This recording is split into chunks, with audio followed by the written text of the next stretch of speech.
question de savoir quel est le rapport qui peut exister, si j'ai bien compris, entre les droits des gens et le développement d'un pays ou économique.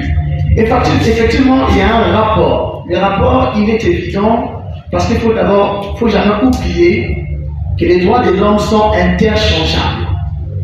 Interchangeables. C'est-à-dire que les droits de l'homme, en réalité, se complètent les uns les autres. Le respect d'un droit suppose qu'on a la garantie de l'autre. Et d'ailleurs, quand vous lisez la Déclaration des droits de l'homme, la Charte des Nations Unies, les pactes internationaux relatifs aux droits civils et politiques, dans les préambules, il y a un accent particulier qui est non seulement mis sur la protection des droits des langues à caractère universel, mais aussi comme un levier important pour contribuer au développement des nations.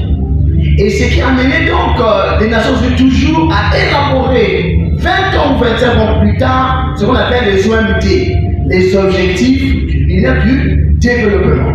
Parce que dans ces objectifs, vous avez des secteurs prioritaires qui ont été développés. La santé, l'éducation, l'environnement, ainsi de suite. C'est pour dire que les objectifs qui sont poursuivis par les États, qui sont en réalité la mise en œuvre des droits des langues, vont contribuer au développement de chaque État en fonction de sa capacité à mettre en œuvre ses droits. Donc il y a un lien entre les droits des langues et le développement. D'ailleurs, il y a un droit au développement qui existe. Et puis, sur la préoccupation du professeur, dont je salue la pertinence, la lucidité, c'est vrai, le droit, comme toutes les autres disciplines d'autres sciences, a son langage, il y a un jargon qui est approprié, qui n'est pas toujours accessible à tout le monde, parce que le droit aussi c'est une science, on te griffe comme initiatique. Et dans cette science initiatique, il n'y a que les initiés, ceux qui ont fait droit, qui peuvent comprendre la substance du langage utilisé. Et ce langage, on le retrouve non seulement dans les textes de droit, mais aussi dans le langage de la justice. La justice, c'est un langage qui est approprié.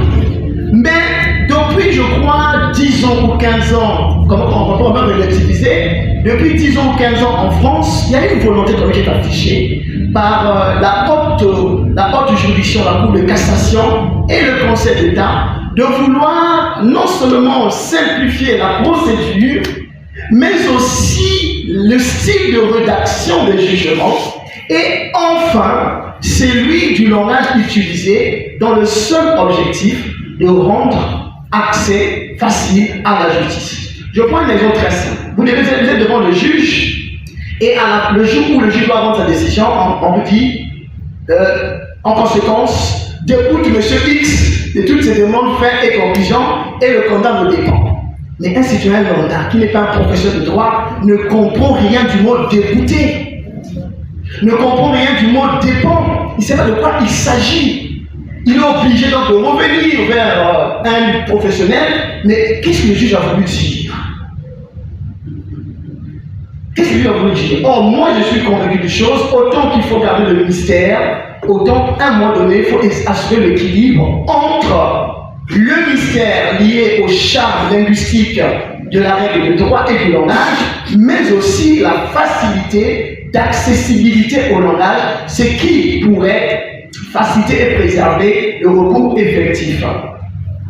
Vous avez des expressions comme latine, actori ou cubit probation. Au cours de ces réquisitions, le pouvoir public tient ça, mais le juge qui est là ne comprend rien. D'où, je suis d'accord, monsieur le professeur, qu'il faut garder le langage juridique dans son mystère, mais à un moment donné, le juge doit aussi faire en sorte, ou le législateur, à ce que le langage soit accessible.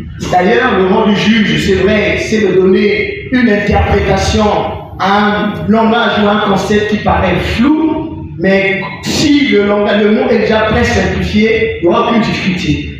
Enfin, je vais terminer par là, pour rendre l'accès, pour lutter contre le flou juridique, il faut non seulement mettre en œuvre une politique efficace d'alphabétisation, mais aussi traduire les textes juridiques dans nos langues nationales. C'est très important parce que la langue, c'est un médium. C'est un médium non seulement de notre identité, non seulement d'un peuple ou d'une nation, mais aussi l'expression d'une certaine spiritualité. C'est pourquoi, pour permettre à la population la plus vulgaire d'accéder à ce langage, il faut non seulement éduquer la population, mais aussi traduire nos textes. Or, nos textes, la plupart du cas, ne sont pas traduits, ce qui pose problème dans notre société.